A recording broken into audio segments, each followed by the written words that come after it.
All right, everybody. Now that we've really explored sort of all of these things that can happen once we add some seventh chords, we've seen the real focus that we have on these tendency tones, particularly the leading tone. The seventh is also really, really critical. And we've seen that they have such a strong impact on all the things around them musically that these two notes become sort of the real focus for so much of the technique.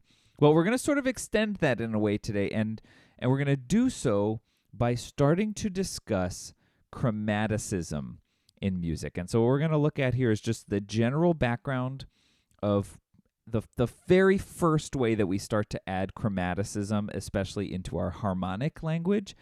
And to do that, we're going to investigate how our old friend, the circle of fifths, can sort of come back into the mix here. So let's get into it and start getting a bit chromatic. I think it's about time we take the chromaticism plunge. So, chromaticism, sort of a big word in music, but let's unpack exactly what we mean. In the most simple of terms, we're really just talking about using notes that are not in the key. So this could, of course, be raising, sharps, naturals, lowering flats, double flats, even naturals, right, can lower notes. Any note that is not in the key is chromatic, and the opposite of that, the term that we use there, is diatonic, right? So notes that belong to the key or the scale that we're in, and in some ways even we refer to notes that follow our typical usage as being diatonic. So you could think in minor even. This isn't strictly diatonic, but when we raise the leading tone, that raised leading tone is the note that we kind of expect in the key. And so it's not purely chromatic per se. That's a whole different discussion, but I just want to give you that idea that we're talking about adding in notes that are not a part of the key, if that makes sense. And really, there's two big camps on how we can do this. We can have sort of a functional reason for adding in chromaticism, or somewhat of a more ornamental reason. I mean, I think it's a little bit ridiculous to say that it's just extra notes, but we could extend it to say that it's more about color. So if we're sort of in a key and we're going to get somewhere this kind of chord,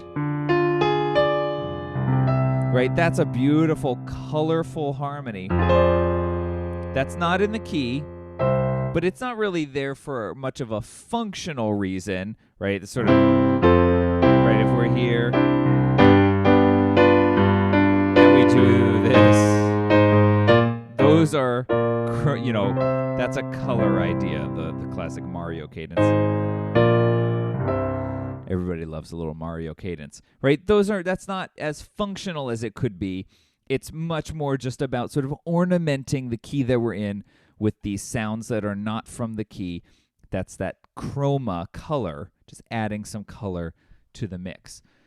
It does, of course, tend to be a little bit more difficult and a little bit more complex to add in chromaticism or anything that doesn't strictly belong if we want to use it in a functional manner. And that's what we're going to try to talk about today. And what we're going to see here in this video is the way that the circle of fifths, which has long been really a central element of our sort of musical structure, especially when it comes to function. We're going to see that the circle of fifths comes back again to really continue to guide our understanding of how not only the chords that are in a key relate to one another and work together, but how we can extend that relationship to chords that are outside of the key.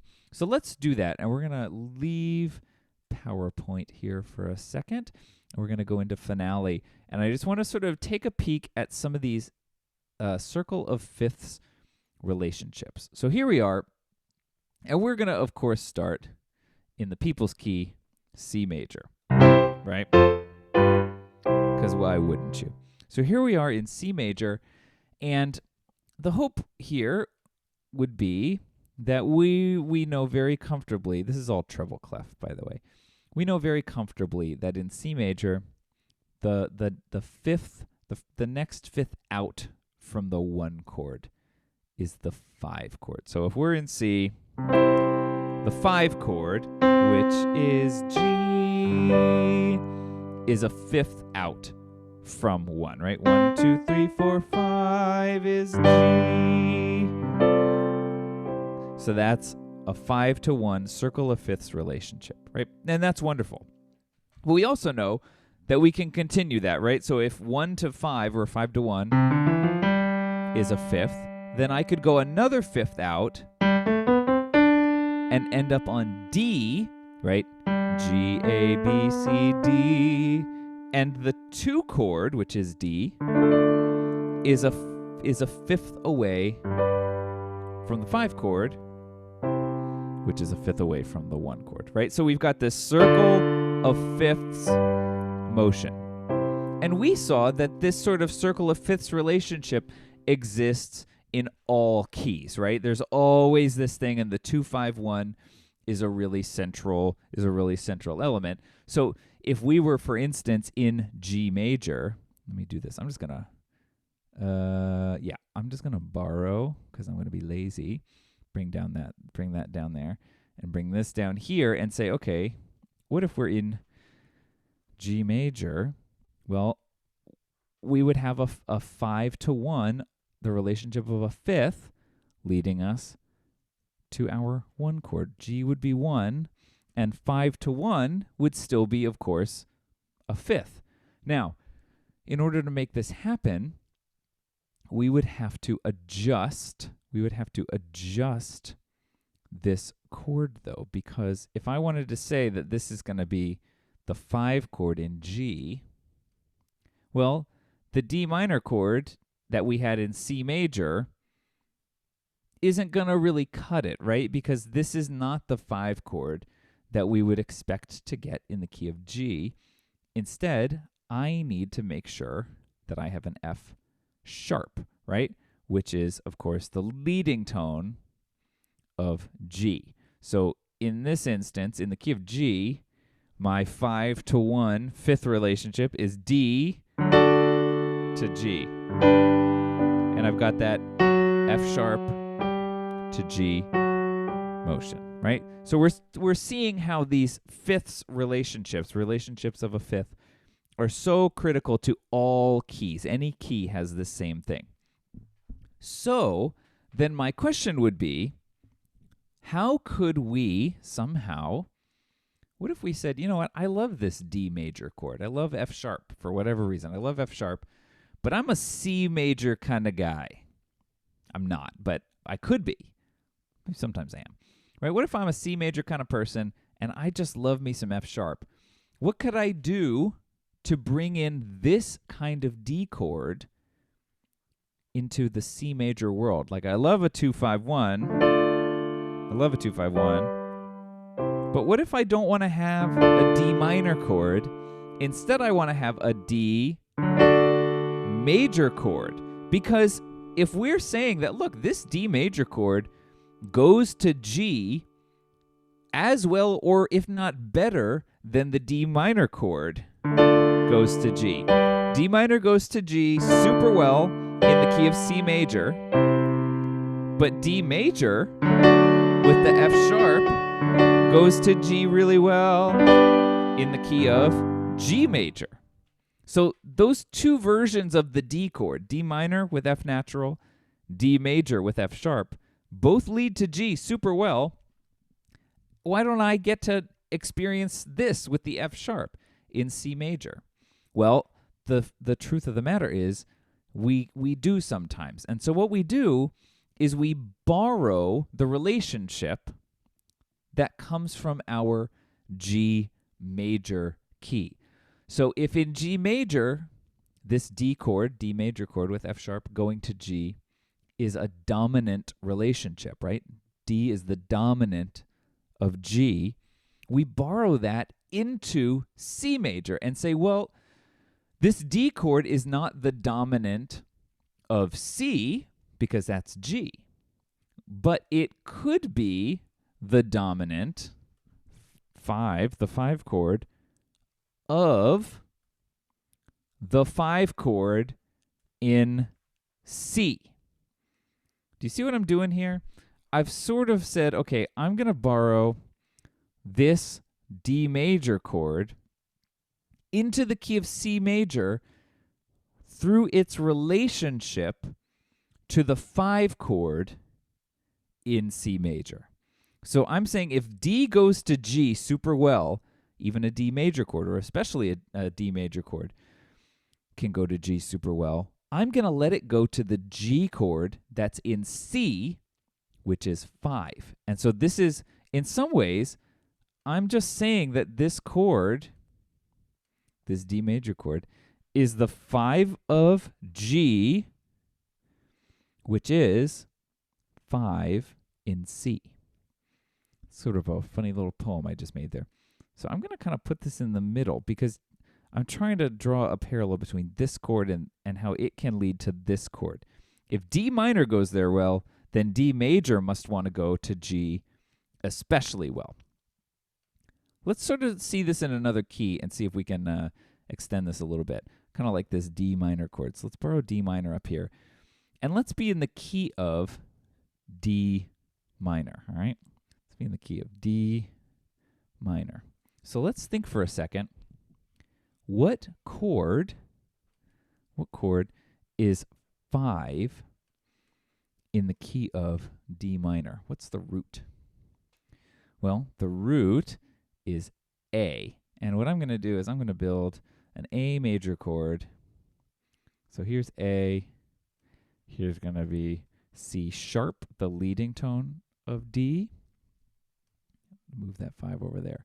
And this is, if I was in D minor, then I would expect to have this 5, 5, 1, 5, 1, A major to D minor, right? That's 5 of D minor. But once again, what if I'm C major and I'm just getting kind of greedy? What if I'm just saying, like, you know what? I'm hearing these cool chords.